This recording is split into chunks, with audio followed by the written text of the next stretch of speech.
The moment I found the letter, my coffee was still warm. That's the detail that keeps coming back to me. Not the words on the paper, not the handwriting I almost recognized. Just the fact that my coffee was still warm, sitting on the kitchen counter where I'd left it, completely ordinary, while my entire marriage was collapsing underneath me. I'd been looking for the car insurance renewal. That's it. That's all I was doing. My husband had called from work that morning, irritated, clipped, the way he always sounded when he assumed I'd forgotten something important. "The renewal notice?" he said. "It should be in the accordion folder in the hall closet. Find it and take a photo." So I went to the closet, and I found the accordion folder. And sandwiched between the car insurance and the home warranty documents, I found an envelope with my name on it. Not my full name, just Lily. Written in Brenda's handwriting. Brenda had been my best friend for 11 years. My husband had told me she moved away 8 months ago. He'd said she stopped reaching out because she was going through something personal and needed space. He'd said it so gently, so reasonably, that I believed him completely. I'd sent her 2 unanswered texts, felt the quiet sting of it, and eventually stopped trying. I'd grieved the friendship in small, private ways. I thought she'd chosen to disappear. She hadn't disappeared. She'd been trying to reach me. I stood in the hallway with the envelope in my hands for what felt like a long time. Part of me didn't want to open it. Part of me understood on some animal level that whatever was inside would divide my life into before and after. Finally, I slid my finger under the flap. "Lily, if you're reading this, it means you found it. I hid it here because I didn't know where else. He checks your phone. He checks your email. He told me himself. He said it like it was normal. Please listen to me. Whatever he's told you about why I left, it's a lie. I left because he threatened me. He said if I kept talking to you, he would make sure my daughter's custody case went the wrong way. He knows the lawyer. He knows people. I was scared and I'm sorry. But before I go, you need to know what I found. There's a box in the locked cabinet in his study. The small key is taped under the bottom drawer of his desk. Open it, Lily. Please. And then get out." My hands weren't shaking. That's what surprised me. They were completely unnaturally still. The way hands go still. The way hands go still when the brain hasn't caught up yet. I read the letter twice. Then I folded it exactly the way Brenda had folded it and put it back in the envelope and stood there in the hallway for another long moment, listening to the house. It was a Wednesday. My husband. I'll call him by what he was, which is a man I thought I knew. Wouldn't be home until after 7. I had hours. The study was at the end of the hall. He kept it locked when he wasn't home, which I had always accepted as a quirk, a professional boundary, something about confidential work documents. It's remarkable, looking back, how many things I had simply accepted. I went to his desk first. The main lock yielded to the spare key I'd always kept on my ring. He didn't know I had a copy made 3 years ago when I needed a document while he was traveling and he hadn't picked up his phone. Small acts of practicality that end up meaning everything. I crouched down and felt along the underside of the bottom drawer. The tape was there. The little key was there, small and silver and unremarkable, the kind that opens a lockbox or a filing cabinet. My fingers closed around it and I straightened up slowly, like I was moving through water. The locked cabinet was built into the shelving unit on the far wall. I'd always assumed it held work files, things I had no reason to look at, things that were simply his. The key turned on the first try. Inside was a gray metal lockbox. I lifted it out. It was heavier than I expected. I sat down on the floor right there, cross-legged, the way I used to sit in college, and I opened it. I want to be careful about how I describe what I found, because even now, even with everything that came after, looking at those contents still does something to my chest that I don't have a word for yet. There were documents, printed emails, emails from an account I'd never seen, not his work address, not his personal one, something with a string of numbers and a generic domain, going back almost 3 years. There were 2 prepaid phone receipts. There was a folded piece of paper that turned out to be a timeline, handwritten, with dates and my name and phrases like medication adjustment and behavioral incident and documented by. There was a voice recorder, small, the size of a thumb drive, and there was a printed document from what appeared to be a psychiatric facility, an intake evaluation form, partially filled out with my name at the top. I sat on that floor for a long time. I'm not a dramatic person. I'm actually quite boring, which my husband had noted periodically over the years as though it were a mild disappointment. I like crossword puzzles and farmers markets and rereading old novels. I teach third grade. I make the same grocery list every week. I had never in 31 years of living imagined that I was the kind of person something like this could happen to. The timeline was the worst part. It was meticulous. It had entries going back to before we were even married, small things, annotated with his observations. Overreacted, emotional, unstable response. There were notes about things I remembered differently. A dinner where I'd cried because my father had just been diagnosed with something serious. A weekend I'd spent mostly in bed because I had a bad flu. Each one had been recorded, labeled, cataloged. He had been building a case. For years. Against me. I put everything back exactly as I'd found it. Closed the lockbox, locked the cabinet, taped the key back under the drawer, walked back to the kitchen and poured my cold coffee down the drain. Then I sat at the kitchen table and I thought for a very long time. Here's what I understood in that hour of sitting. I could react, or I could respond. Reacting meant confronting him, crying, demanding answers, giving him the chance to explain everything away or to escalate before I was ready. Responding meant something else entirely. It meant becoming, for however long it took, exactly the version of me he expected to see. Calm, a little distant, manageable. It meant becoming invisible while I figured out how to survive. My husband came home at 7:14. He kissed my cheek. He asked what was for dinner. He sat at the table and scrolled his phone while I heated up the pasta I'd made, and I watched him from the corner of my eye. This person I'd shared a bed with for 6 years, and I thought, you don't know what I know. And something about that thought, small and cold and private, felt like the first solid ground I'd stood on in years. I didn't sleep that night. Not really. I lay beside him and listened to his breathing and ran to everything I needed to do, in order, like a list. Like one of my grocery lists. Methodical. Boring, even. That's how I saved myself. By being boring about it. The next morning, after he left, I drove to a drugstore 3 towns over and bought a prepaid phone with cash. Then I drove to the public library, not our local branch, one in a town I rarely visited, and I sat at a computer terminal and I looked up everything I needed to know about domestic abuse documentation, about recording laws in our state, about what constitutes grounds for a protective order. I called Brenda from the prepaid phone. She picked up on the second ring.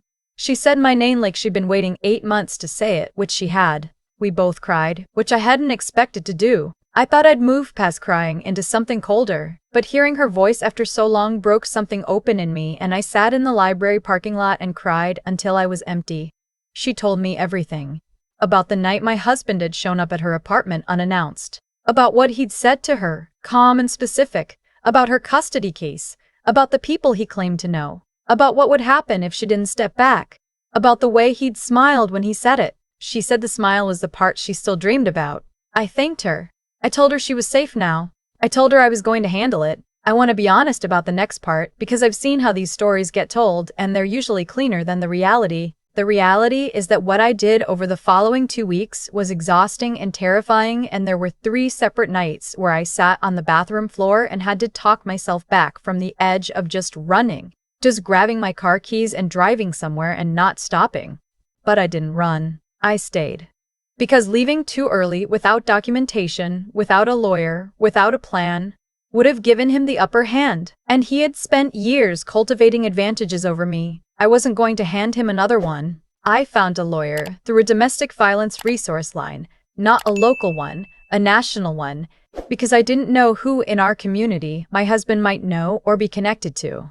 The lawyer's name was a woman I will call steady and precise, which is how she seemed to me in every interaction, like someone who had seen worse than this and was not afraid of any of it. She told me what to document and how. She told me what the printed intake form represented legally. She used a phrase I wrote down, fraudulent civil commitment proceedings. She said what he appeared to be building was not uncommon, and then she said the word coercive control, and something clicked into place in my understanding that has never clicked out. I went back to the lockbox twice more, on days when I knew he would be out for extended periods. I photographed everything. The emails. The timeline. The intake form. The receipts for the prepaid phones. I uploaded copies to a cloud account he didn't know existed, one I'd created on the library computer using an email address I'd never used before. I sent copies to my lawyer. I set up an automatic send, a digital dead man switch, my lawyer called it. That would forward everything to law enforcement if I didn't check in with a specific code within 48 hours. And then I kept making pasta. I kept asking about his day. I kept being the version of me he'd filed away as predictable, manageable, under control. He noticed something shifting. I could see it in the way he watched me sometimes. A new attentiveness, a recalibration, the way an animal raises its head when the air changes. He started asking questions with more texture in them. Are you feeling okay? You seem a little off. Have you been sleeping? I recognized the questions now for what they were. Data collection. Future entries on the timeline. I answered each one the same way. Soft and slightly tired, and I watched him relax. There was a night about 10 days in when he came home with flowers. Grocery store flowers, the kind in plastic wrap, yellow and ordinary. He put them on the counter and said he'd been thinking about taking a trip together. Somewhere quiet, he said. A cabin maybe. Just us. No distractions, no phones. He said it would be good for us. I stood at the counter holding the plastic-wrapped flowers, and I understood with absolute clarity what a cabin trip with no phones represented on his timeline. I said that sounded wonderful. I said I'd been wanting to get away. I even looked up some options on my phone that evening while he watched, typing in search terms about lake houses and weekend rentals, making it real, making it visible. He leaned over my shoulder and pointed at one he liked, and I said perfect, and I meant something entirely different by it. 3 days later, on a Friday morning, I told my husband I had a migraine and was going to spend the day in bed. He said he was sorry to hear that. He left for work. I waited until I heard his car turn off our street, and then I got up, got dressed, and drove to the police station. I had a folder. It contained a printed summary my lawyer had helped me prepare, along with photographs of the key documents. I had a copy of Brenda's written account, which she'd signed and sent to my lawyer. I had the timeline in my husband's handwriting. I had the partially completed psychiatric intake form with my name on it. The detective I spoke to was a woman in her 40s with short gray hair and very steady eyes. She looked through the folder without speaking. When she finished, she looked up at me and said, "How long has this been going on?" I said, "I think longer than I know." She nodded, like that was an answer she'd heard before. They moved quickly after that, faster than I expected. I went home and I went to bed, genuinely this time, and I lay in the dark room and listened to the house around me, and I tried to remember what it had felt like before.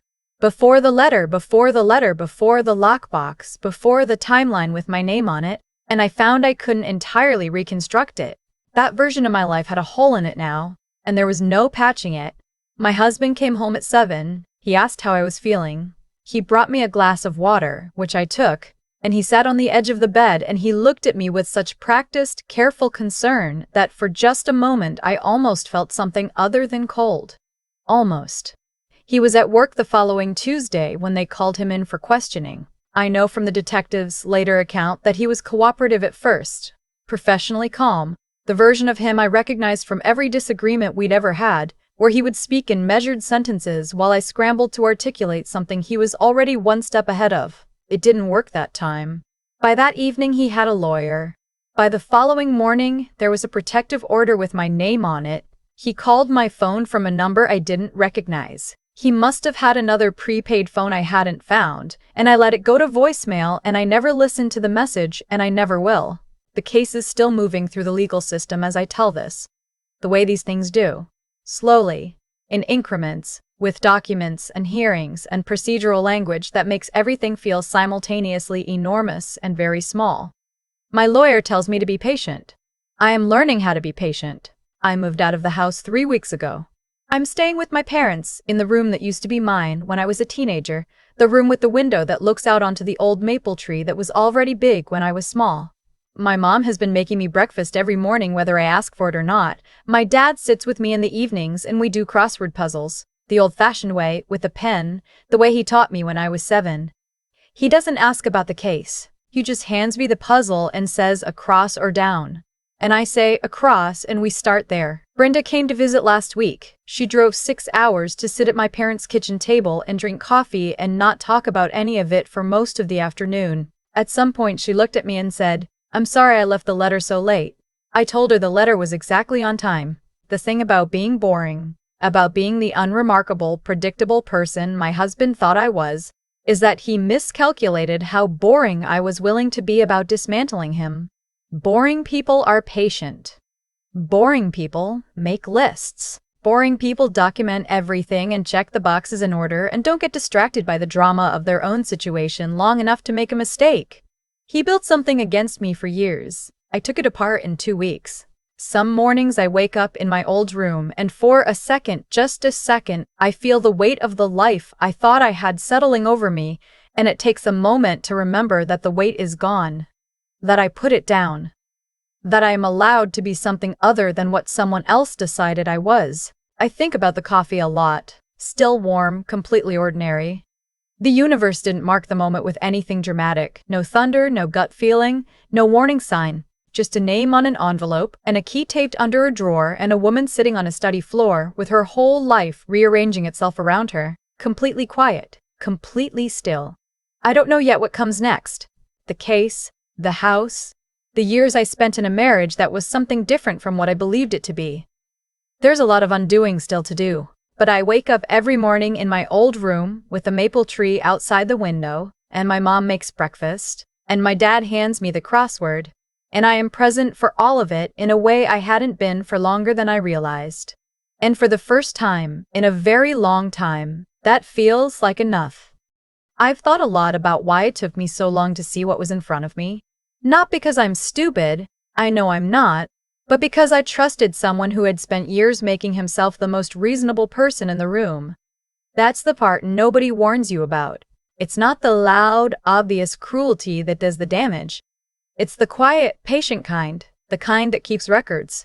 What my husband was building against me didn't happen overnight. It took years of small entries on a timeline, years of calculated silences, years of steering me away from the people who might have helped me see clearly. Brenda saw it before I did, and it cost her. She lost 8 months of our friendship because she told the truth and he made sure she paid for it.